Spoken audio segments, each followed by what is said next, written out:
What up, partner?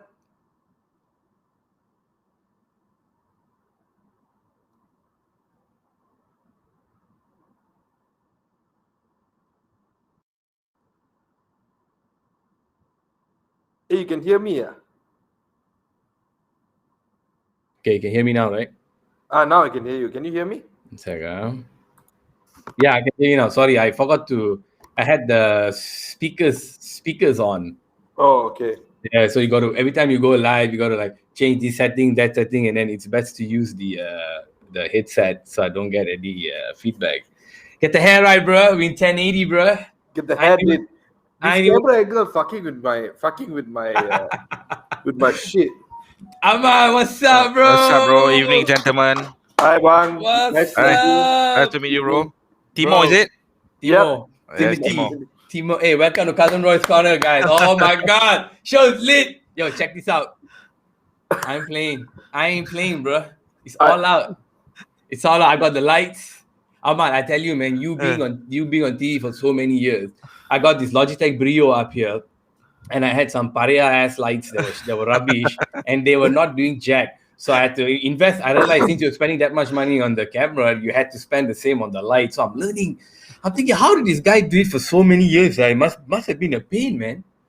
Yeah, I can tell you, it's been a pain all these 10 years, but worth it seeing you 200% clearer. Man, I got the program, bro. I got the program. I said, let's go 1080. I think audio, so I didn't stinge on it. When I got a nice, decent mic up here. With sounding good. Yeah, with the, what do you call this thing, whatever it's thing. I keep forgetting the name. Yeah, but yeah. Show's lit, guys. What's up, man? Hey, welcome to Cousin Roy's Corner. Talking Manchester episode 2, baby. Let's get it. Pleasure. But see, we did our first show when we heard Ronaldo was coming in. We thought, me and Junsern thought no better time than to jump in now. And before I get into, I know I gave you that order thing. You were supposed to talk about Young Boyz, but since I'm feeling really good, I wanted to ask Ahmad, how did you feel when you heard the news that he was definitely coming in? Okay, at first, I felt nostalgic. I mean, one of your icons coming back.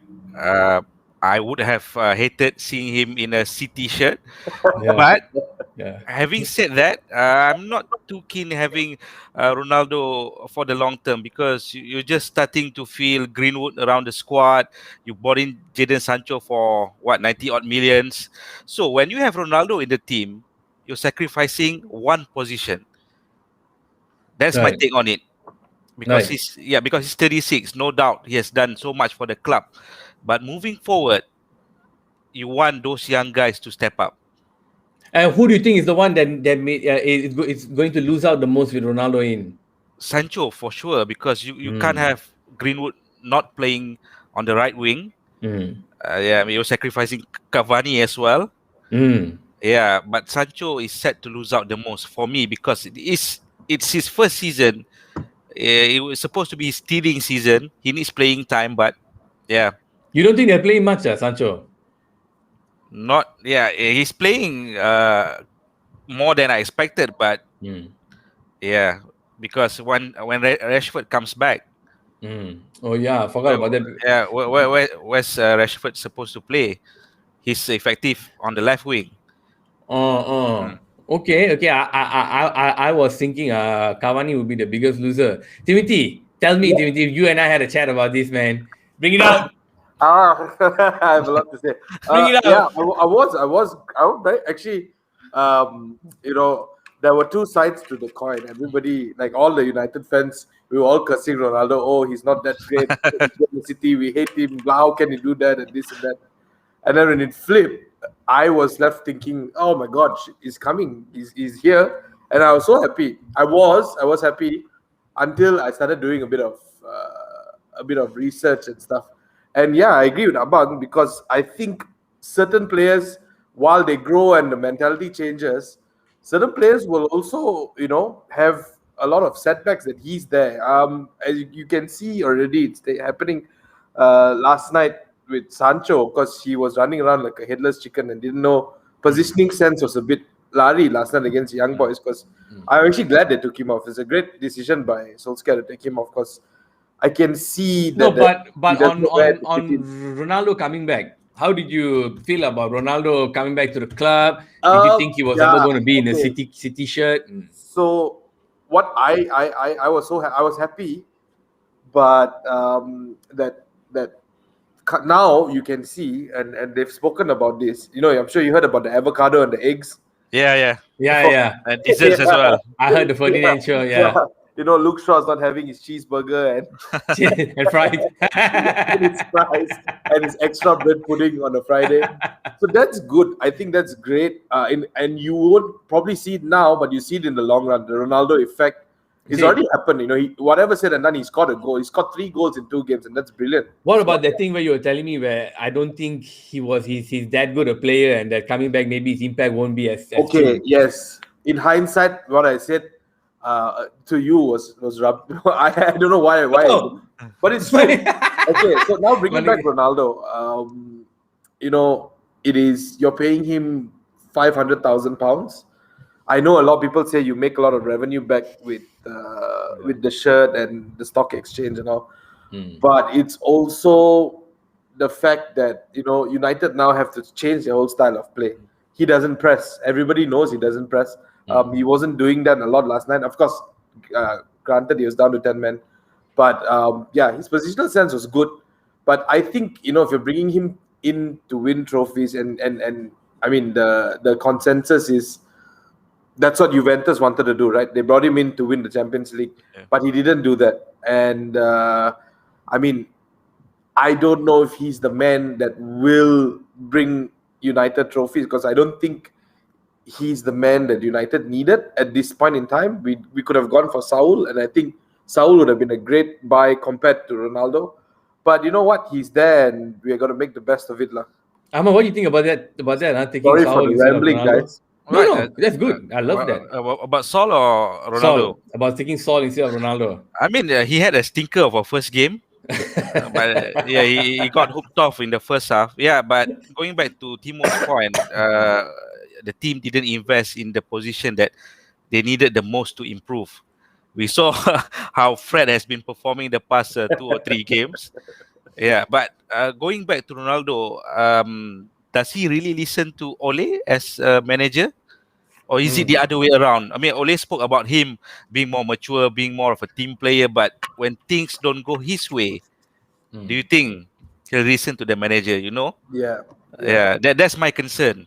I already saw sparks of that last night, but when we get to the game, we'll talk about it. You know, we saw a little bit of that. Yeah. Okay, I'm just going to go there, but just before I go in there, I got a segue, because in the first show, I kind of said that as far as Varane was concerned, guys, I didn't know the fella can speak English well. Okay? So I went and said, yo, there might be some problem. But when the white boy jumped in, all of a sudden, white boy came jumping in. I'm like, Junsern, like, hey, that's your friend on the side. I said, nah, man, it's not friend. He just jumped in. Yeah, hey, you're right, man. You even drinking wine, whiskey on the side. I was sandwich. He was having one. I was thinking that this guy couldn't speak. I wasn't sure how good his English was. I said maybe communication problem. But man, these past games, he's been like crisp. He has been all the clearing headers. He's been doing all the things. So I eat my words, guys. And all the haters out there, hate on me. I'll eat my words. Now, let's talk about this game yesterday. I got some beefs, man. Okay, I got some straight up beefs. That lunge was a typical lunge to get the ball right. It seemed too perfect, like you've seen it so many times. Where lunge get the ball, boom, kena. And I don't know, these referees sometimes just too easy, kan? Yeah, there's 2 styles of refereeing. One for the Premier League and one for European football. Exactly. For Premier League, if you lunge like that, it's 50-50. At most, you'll get a yellow card. But in Europe, lain sikit. I'm like very, very soft. Timo, what do you think? Of course, there will always be 2 schools of thought. The first one will be, of course, because it's European nights. In Europe, if you go down like a feather and you touch someone and they go down, that's it. You know, in Europe, the referee is totally different. But in the Premier League, that could have been a yellow card. But we've also seen them given in the Premier League as well. So, you know, that's just the nature of the game. That guy, in all fairness, I think it was a red card. There's no... Yes, sir? Yeah. I thought it was maybe a bit soft, because Okay, he was going for the ball. Guys was going for the ball. If 50-50 lah, okay, terkena kaki. The guy reaching in pain as though he died. I saw the thing. I said, yo, I don't see any yellow, man. Boom. In the days of Roy Keane and these child's play. Gattuso and all, I've seen them do worse tackles and not get sent off. I mean, that would have been even lesser than a yellow. That wouldn't have been even a talking to. The celebration. But going to Varane, he's known as Champions League Varane. Man, that's true. And he didn't start the game. What's up with that? Yeah, we got a question always tactics last night. Yeah. You guys think so, huh? He's this one not so sound? I know I've always tried to say back the manager and be one of those back the manager fans. But last night, was a shambles. I got to say that. You see, can I say? Sorry, Ahmad, go ahead. Yeah, I mean, going back to what Timo said, I'm never Ole out, I'm never Jose out, or Van Gaal out, or Moyes out. But sometimes there's a bit of lacking when Ole does his selection or his substitutions. I mean, you're not playing Varane. I mean, you're starting Van der Beek, but on the left side, who we know Pogba is much a better operator on that side. But Varane, that's interesting, man. That's mad, man. I was looking at the game thinking, right now, the way I see, actually, I'm not thinking when I'm watching the game, but what I saw was at this point, the defense seemed to be a bit steady. The attack, however, the thing maybe not so, but there's those flashes of brilliance that we used to see last time. One long ball, boom, we win the game 1-0. One short pass, boom. And I have to say, Ronaldo's finishing that second goal, the first game he played, that second goal, even Rio was saying on his podcast, man, those are the goals we'll be missing, The one-on-ones with the keepers, under the leg, chip over, like the smooth Salah chip over. I was like, that's a good point, man. That's easy. Cavani can score those type of goals as well. That's true. That's true. Cavani and Ronaldo's positioning sense are brilliant. So they get in those positions and they get those chances. Of course, Ronaldo has a bit of pace compared to Cavani now. Apparently his run for the second goal against Newcastle was super fast. That's just a burst of speed which Cavani doesn't have. Right. So that was great. But going back to the game last night, I think Young Boyz gave everybody the handbook on how to beat United this season. Yes, and do you know the pre-match press conference? What happened was Ole. They were asking Ole a lot about Young Boyz game or whatever. He said, "Hey man, I just didn't see the previous game. I watched the other game against Silk something, and he said they were playing very very well there. Boom, But if there was no red card, Abang, would you agree with me that we would have won? We probably would have won because we were in control before the red card. But they may have come in. I mean, would you agree with me? The last game, also against Wolves, they know how to get at the midfield. You just have to put, like yesterday, I saw when Pogba gets the ball, 3 fellas are around him. When Fred gets the ball, they know they put pressure on him. They can get the ball away from them, and that's what they did very well, even before the 10 men. So it's only Wolves who are unlucky not to score. Just flood the midfield. You pressure Fred, he's bound to make a mistake. And then you counter and finish well, then you kill United. That's the way to like Timo said. That's the way to beat United. Okay, damn. Okay, so that means the play was okay, but I don't. I'm not. Of course, it's still early days. The midfield can be tightened up. We have McTominay. But we are very thin in that position. We've got Fred, McTominay, and Matic. And all of whom on my day I wouldn't put in my team. And where is Van der Beek's best position beside the number 10? Can he play in a pivot? Van der Beek has played in the pivot with Ajax. Few games. I think he was good. I think he can. But of course, with the pace of the Premier League and stuff, I think he needs a bit of time because he hasn't played at all. He's like a fresh player, Okay, let me bring Junsern in. Junsern, what's up? Hey, what's up? Ahmad, you've definitely seen him on TV before. That's Timo. Timo, Junsern, what's up? Hey, bro, I spoke to them about the thing and I just ate some humble pie. But the humble pie was nice. It was apple pie, so it's okay.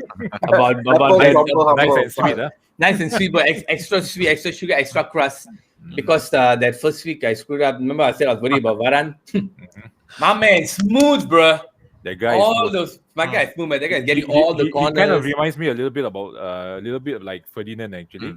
His gameplay, he's quick, and he's agile, and he's actually not just his feet, but he's quick in his head also. He's quite smart. He seems to be getting all the clearance, right?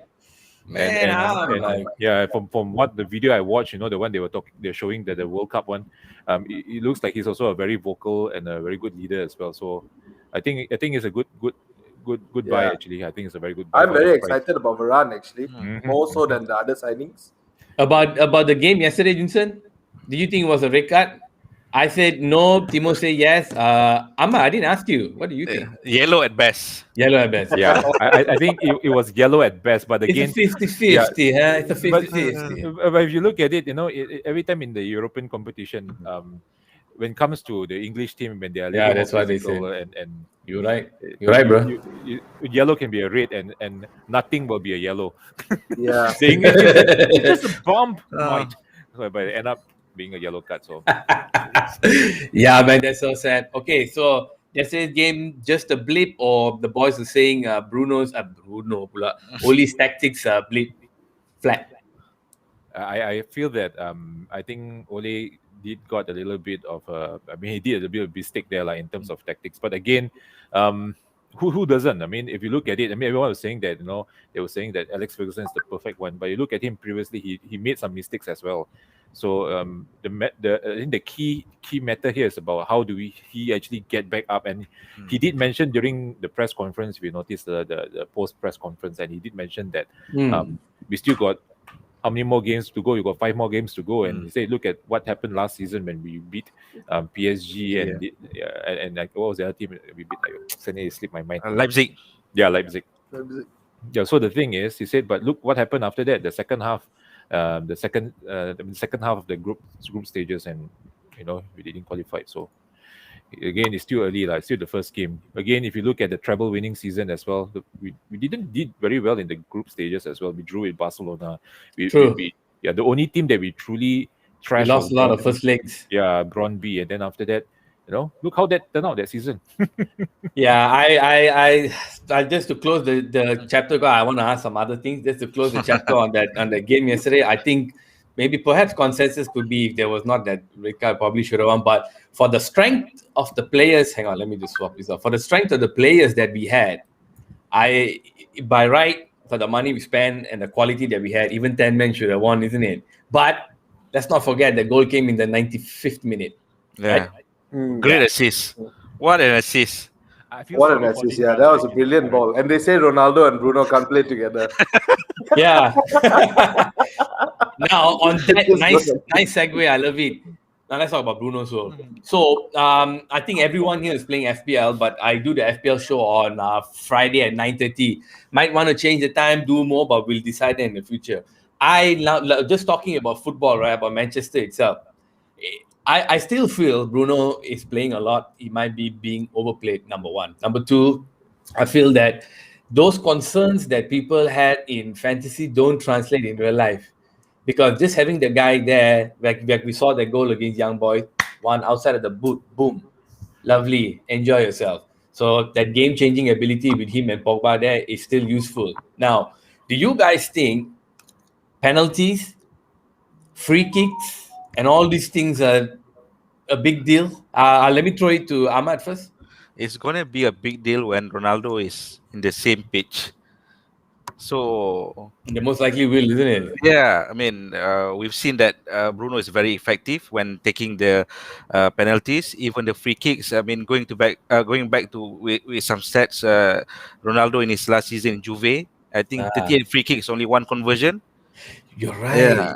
You're So right, man. I would put my money on Bruno, but things needs to be worked out between Ole and the 2 players on who should be the designated free kick taker and the penalty taker. If you ask me, Bruno all day now. Nice. You know why? I read the other day, they asked him about it. And Bruno said this. He said, yes, this is a big team and we have seniority. We have the coach, and then we have the captain, which is Maguire, and then we have Ronaldo, who is a senior, and then you have me, and then you have the team. So when it comes to decisions on who to take penalty and free kicks, I'm sure all of us will discuss it. I'm like, Ladies and gentlemen, I would like to present this year's Oscars for best original writing to Bruno Fernandes. You're not gonna not give Ronaldo to take the penalty. It's like I'm like, man, that's a super media training. Ama, that media straight up is that media training answer, but what an answer. We have seniority, blah blah blah. We'll think about it. Timo, talk to me about this. Yeah. So what do you think? I have to say just one thing. Although we have although we have Ronaldo. Wait, hold up. And Bruno at the club who takes free kicks. I don't know why Fred still goes when there's a free kick to line up to take it. I saw this last night. Why are you still there? Like, bro, even if you're a decoy, no one's going to believe you. No one's going to believe you're going to take a free kick. If he actually took a free kick, right, I would just like die, man. Like, God. Oh my God. Yeah, so like Ahmad said, you still prefer, still prefer because he has an atrocious free kick taking percentage. I think I've read about it as well, right? It's not that good. Junsern, what do you think? Okay, let me put it to you this way, Junsern. Further away, you still want Bruno to take, or you still want Ronaldo to take? Actually, if you look at it, right, how many free kicks does Ronaldo scored?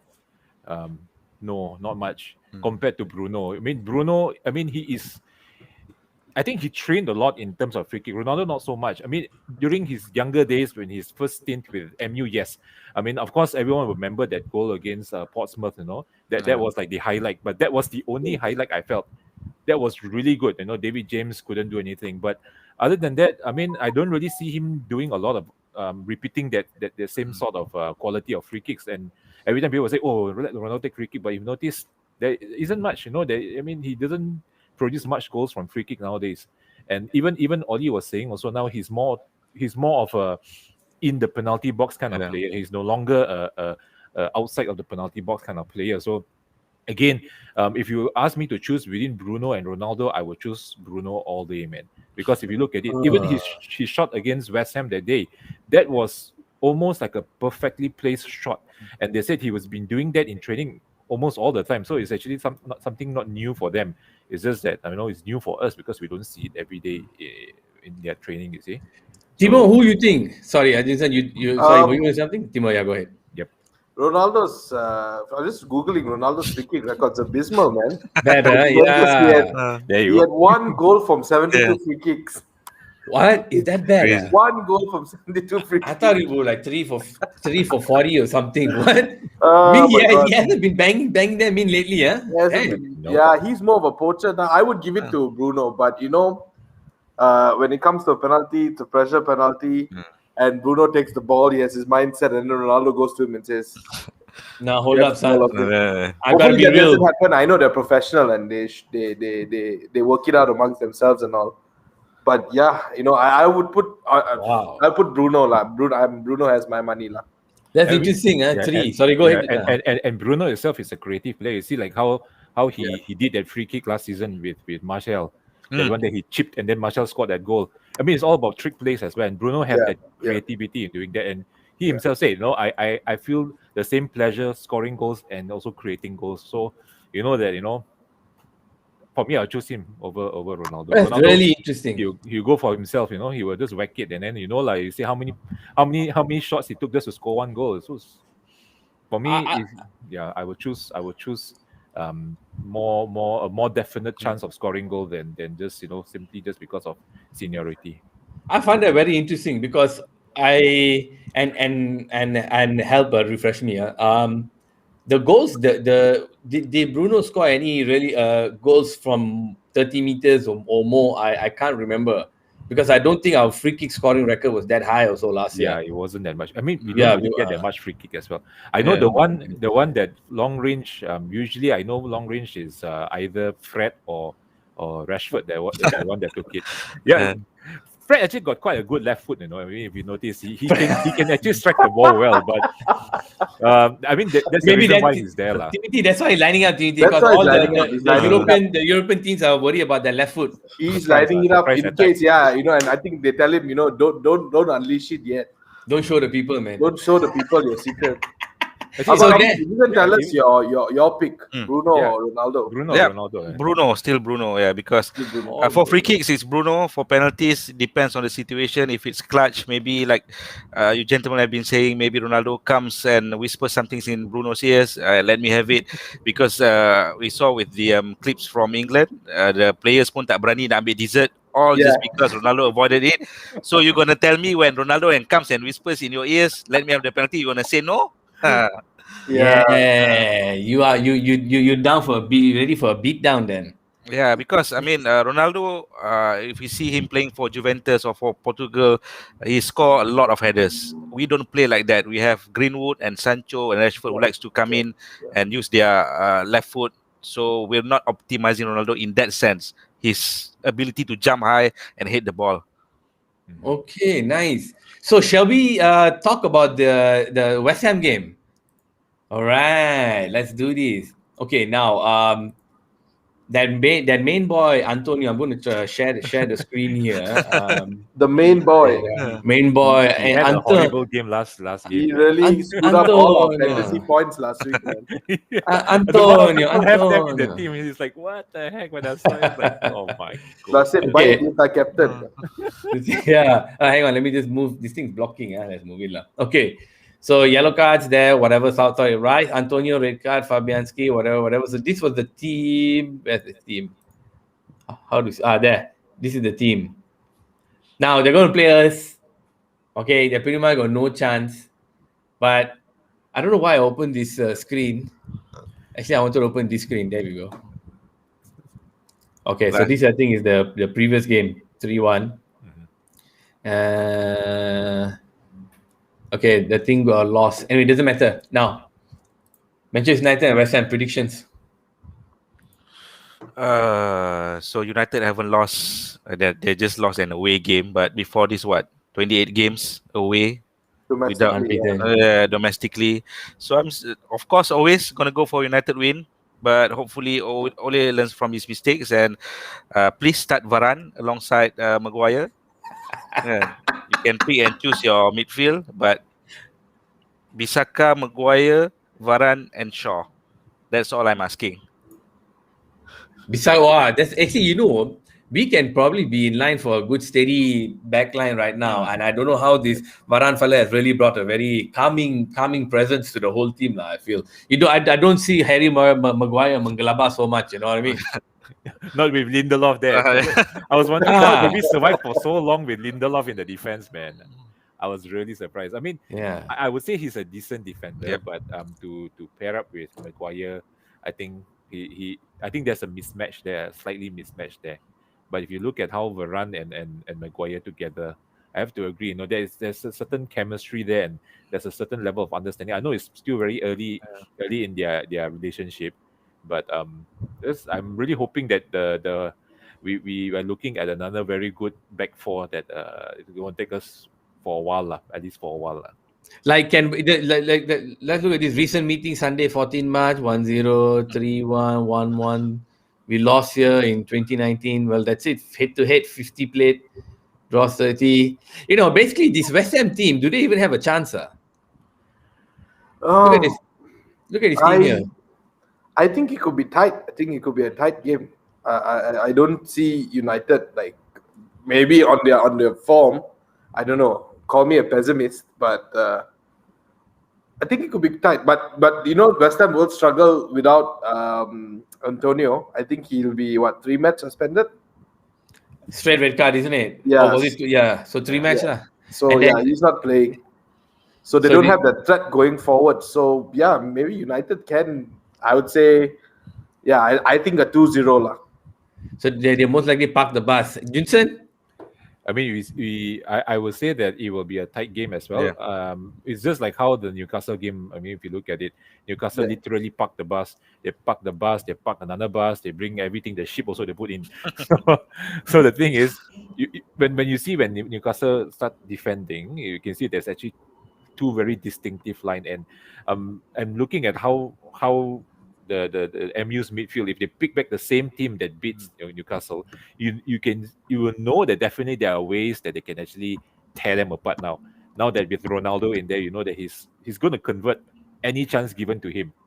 So at least now we know that there's actually a higher chance of us scoring those missed chance that we had in the previous season. So I would say it's still going to be a very tight game because David Moyes himself, he's a guy that actually demands a lot from his team, and this team itself is starting to form to become his team. The players, he's already cleared off all his deadwood, so that David Moyes himself will start to develop, and he knows MU quite well as well. So I think it's going to be a very tight game. It could be just 1-0, and if things open up like how Newcastle did, and they decided to be a bit more adventurous in the second half, and we know that in the second half how MU like to play their counter attack. If we are able to invite West Ham out, and I think we can actually do some damage. But I will be a bit more conservative. I would say maybe 1-0 or 2-1. This is another home game, isn't it, or is it away? Hang on, I think it's an away game. It's an away game. Okay, so we're looking at an away game against West Ham. West Ham don't have their best striker. The Benrahma boy is playing well. That one I know. I was looking at him in the fantasy league for a while, thinking about whether to take him or not. But I think they got a bit rattled in their previous game. Like, no cap. I think they got a bit rattled in the previous game. They started very well. They were riding on the bar high, this one, whatever. Now you lost a big cog in the machine. So maybe initially you also said, you tell yourself, I'm not going to go out and I'm not going to try and score. But when you have a guy on form like that, you're going to say, in our house, we're going to smash him. Now, if you're going to play defensive in your own home, I think our boys are going to swallow them up.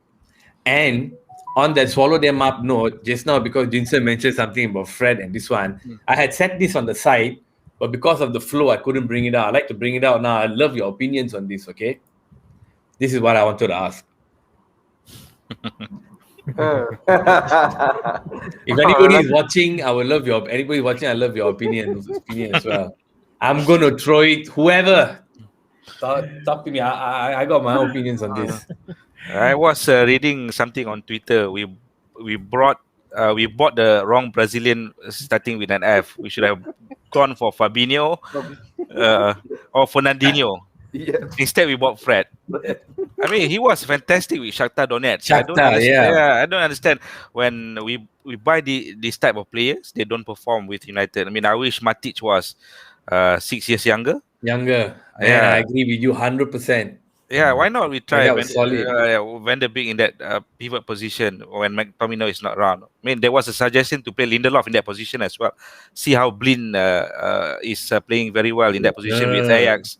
Yeah, but going with what Timo said, maybe the physicality of the EPL is too much for them. I saw Donny on the 5 something Rio Ferdinand's show on YouTube. Recently he came to my purview. I like it. It's quite cool. So he came on the show. Just before he came on, I was reading. He almost went to Everton. You all remember this, right? He almost went to Everton. That thing was 99.5%. It was already on. Okay. So Rafa Benitez was like, no, I will definitely play him. And the Everton club had actually planned to form the team sort of around him. So the midfield engine with this fella, this boy, Blondies, Sunshine. And I was like, hey, that would have been awesome, man. But in the last minute, the club nixed it. The club said, you know what? No, we want him to stay. We don't want you to go. And apparently he was super pissed. He was not happy with it. So when he came on the podcast on their show, he didn't really say he was pissed. He was kind of giving the straight up the diplomatic answers, but he did say it's still very hard for me not to go and play. It's still very hard for me to just sit down there and just wait for my time because I feel I'm good and I already wasted 2 years. So we are hearing so many things about Fred not being good enough, about defensive, this, whatever. Matic is old, he cannot really fast. I don't know why he's not playing him. Why do you think they're not playing him? Besides the physicality, because the boy knows how to play. And he admits he can do as much as he wants in training, but there's no substitute for the real game. We stumped. I know. We stumped. I don't know why they're not playing him. I don't doubt his class. I think he's a class player, and I think he's great and whatever. But I think the way he plays, I don't know whether it would suit the role of the pivot. I'm not sure. I don't know what Ole sees in training. At the end of the day, the manager sees more than all of us in training and knows how the players train. So in that sense, I don't know. I did see Newcastle that he was bombing forward a little bit because Newcastle weren't pressing towards the end; they were tired. I don't know, however, if you play a team like Wolves and they dispossess you in the middle of the field and Adama Traore is bombing forward. I don't know if Van der Beek tracks back. I don't. Maybe y'all have a different opinion on that, but I've never come across him like tracking back. I think he's more forward-minded than keeping the midfield tight. So I would tactically, I don't know lah. Up in the air for me. Of course, I know Fred is not the best right now. So, but you'd rather see Donny play, right? And even I if he think makes mistakes, he could be given a chance Yeah. to see if he can hold it in midfield or not. No, I agree with that. Is there anything else you want to talk about Van der Beek? Because there was something I wanted to ask you guys also. To be fair, good? I haven't seen Van der Beek play for United in a while, and I like it. I'm trying to. It's blank in my memory. Actually, what he does. Yeah, no, you're right. I agree. Yeah, except for cup games. Yeah, I think the reason why everyone was a bit quiet just now is because we don't know what to comment for Van der Beek. What to make of Van der Beek? Actually. Because the thing is, you ask me what kind of Right. player he is. I mean, I can't tell because he never played enough games to show the type of players. And every time when Oli plays him, he plays him in different roles, and he doesn't stand out. I mean, you can see that he's a very intelligent player, but I don't think so. He was given really enough chance to show. Even for us, like watching him, it was like, okay, that 10 minutes, what kind of impact can you make in 10 minutes? that's why I'm wondering. I'm just still wondering why they're not playing him. There's not that faith. Haven't thrown faith in him. Okay, but let's move on to it now. The other day's game, there was one boy. For everything that's happened to him in his life and going to different club, going up on loan and all that, the fact that he actually scored the other day, and you should see his movement with Ronaldo on the pitch, Bruno on the pitch, whatever. He played that, Martial played that dummy, and the boy took the ball and just, I tell you, even I saw that and I say, hey, there's something there. I think there's something there. And I was watching that thing, even those guys also, Rio also said, that fella is back. So now you got more options, so it's going to be even harder for him to pick his next squad because it seems like Lingard is back, guys. Yeah, my credit to Ole. He knew what he was doing. 71 minutes substituting Lingard for Ronaldo, and he changed the game. Yeah. This is a very ill-timed topic. Yeah. The timing couldn't be worse. Yeah. Why? Everybody who watches this is gonna think we recorded this before the Young Boys game. It seemed like a genuine mistake. He was trying to do a back pass, maybe back to Maguire or something. Yeah. Lapse in concentration. Yeah. I think the pitch is one of the factors as well. I know Millionaires should be playing well in every pitch, but they were saying that the artificial turf there in Young Boys Stadium was a bit of a problem. But credit to David Wagner, the manager. He used to coach in the Borussia Dortmund setup. So yeah, he knew how to exploit those types of mistakes. Didn't David Wagner coach in the Premier League as well? Yeah, I think so. Yeah. Yeah, Of the and smaller he was teams, great in right? the Premier League. Yeah. I always Yeah, liked him as a manager. Was it Brighton? Was it Brighton or Yeah, Huddersfield or Brighton? Huddersfield, one of those teams. I know One with of the blue those stripes. stripes teams. Yeah, the stripes. Can't remember the blue stripe, blue and white team. All Klopp clones. Yeah, but yeah, actually, the Klopp clones because he prior to the game, I didn't know it was David Wagner. So when I saw him on the touchline, that's when I was watching the game and I was like, oh my god, he's going to be one of those nights because I know he's a really good manager and he's got his team set up really well. So so detracting from United, we just need a bit of steel in our midfield. That's blue steel. We need that blue steel, bro. Yeah, is Lingard back? I don't know. No, not yet. I don't know. Jury's still out for me. Okay. I was kind of surprised to see some of the guys what they said, man, because like guys like Rio and that other fella, I forgot his name, like ex-goalkeeper, they still have access. So I was like, why did he say Lingard was back and this one, and he goes into that whole explanation about how his positioning off the ball is world class. Yes. So apparently people always see him and then the pressure on him to score goals and all that. And, he had to take that upon him. The team in transition, he went away. But he said of all the players, of many players that are in there, this fella's movement of the field is top notch. He said he's always in the best position. So he said like how he took the ball and kind of let it come to the right leg and finish it. It showed a lot about how his mental state is, where he's confident. But even with all these superstars there right now in the team, the boy still, was confident enough to take the goal. Well, my opinion was already 3-1 back then. So, but he would have missed that goal last year or the year before. With his form so bad. Our form so bad. Yeah. So there's definitely no denying his class. Yeah, that boy can play. So like if that's another good piece in the bag, I'm kind of glad lah. Anyway, just some small things that I was picking up in the online universe, Yeah, I mean, the thing is, throwing Lingard in the 70th minute also is actually a good thing, because we know that Lingard will run for the team. He will run, and he's, like you say, his positioning, his timing of his run is top notch, especially the on form Lingard, not the off form Lingard.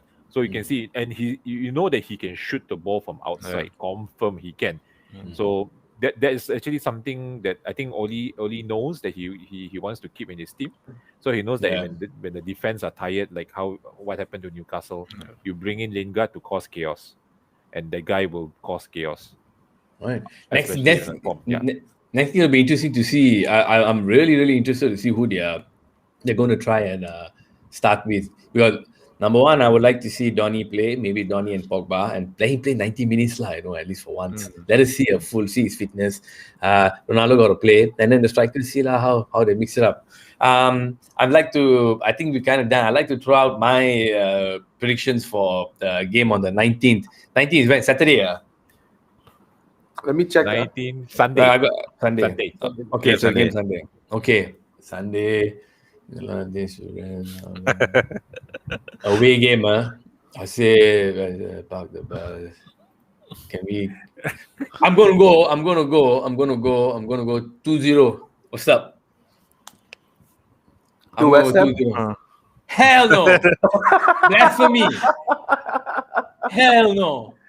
I'm going 2-0. You guys? I mean, for me, there's no way United is going to keep a clean sheet the way that we've been defending or playing. So I'm going to go for a solid 2-1. Okay, 2-1. You guys? Same 2-1. I said 2-0 just now, but on second thought, 2-1. I just one thought like if Varane gets the hang of the Premier League, I don't know whether you all saw the video. Oli asked Varane, same tempo? La Liga after the Wolves game. Yeah. He said no. I heard Oli say that in the interview, and I heard Rio also said he actually went and spoke to Oli and asked him what the guy said. Inside the locker room, he said even more. He said, man, not even close. Not even close. The intensity and stuff. But if United can, I bring back England, although in the summer it was very heartbreaking. Anybody England fan here other than me? Guilty. All three. All of us. No, only three. That doesn't get mentioned a lot that in that England squad was actually John Stones.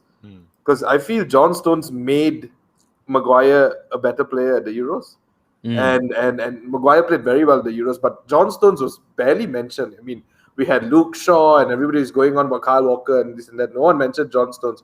Now, if Varane can have the same impact on Maguire, and they have that sort of communication where Varane quietly does the work and Maguire comes forward a bit and brings the ball out a bit, I think our defense will be great. But that remains to be seen. The chemistry is still not there with the both of them. So What do you think about the attack? Do you think we have? I don't think we have that thing. We have it probably almost down pat.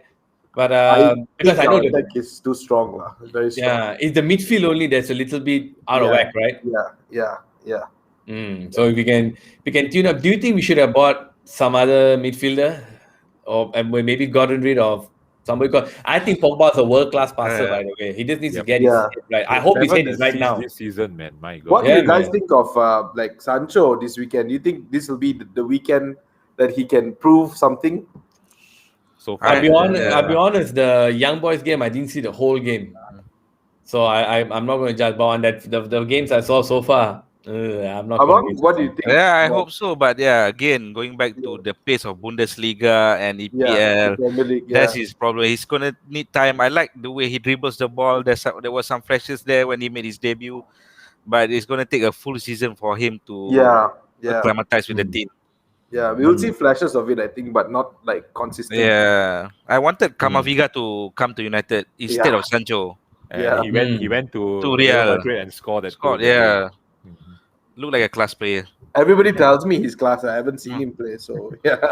But I've been by coming back to the difference of class between the two leagues. Right? Have you saw the article about Aguero was saying about the difference between the Premier League team and the Spanish team? Yeah, He said in Barcelona, I mean Premier League team, they will come like 2 hours before to go for training. Yeah. Barcelona, they only train for 1 hour. He's like, But the team is too good. they yeah, got it's like, trashed by Bayern 3-0. and he was Yeah. saying that where are they? No, he's at the gym and no one is there. Crazy. Yeah, so he said The there's a pace difference. is- The It's like Spanish a walk in the siesta. park. Yeah. Exactly like what Pedro said. Like, I said, man, some matches we know we're going to win. We don't even train properly. We go there and beat them 3-0. Here, every week you got to train and go do recovery for 2 days and then train again. Yeah. Well, welcome to the grind. That's how it is. Okay. I think we nailed it, guys. I think we got it. I How believe. that's How his does the celebration. Jailing. I don't know. Jailing. What, like Oh, this- yeah, like that. I Yeah. know there's one hand with the 2 fingers. I don't Yeah. know which one. You mean this one for L? But I'm cousin Roy, baby. Cousin Roy, you know what I'm saying? I mess with the anime, you know what I'm saying? How? You are the R. Cousin Roy is the original, the OG CR7, man. Yeah. OG. Yeah. He lives on the 7th floor, baby. CR7, baby. You know what I mean? CR7. Kondo rakyat tingkat 7. As you can see, we mess with the anime, you know what I'm saying? Anyway, guys, that was brilliant. I want to thank you all for coming. I think we pretty Pleasure. much covered. We will do this again next week. We will preview the next game next week. And for anybody tuning in, do like and subscribe. And we will be here tomorrow on Friday night, every Friday night at 9:30 p.m. for the FPL show. Once again, thank you for tuning in. Peace out.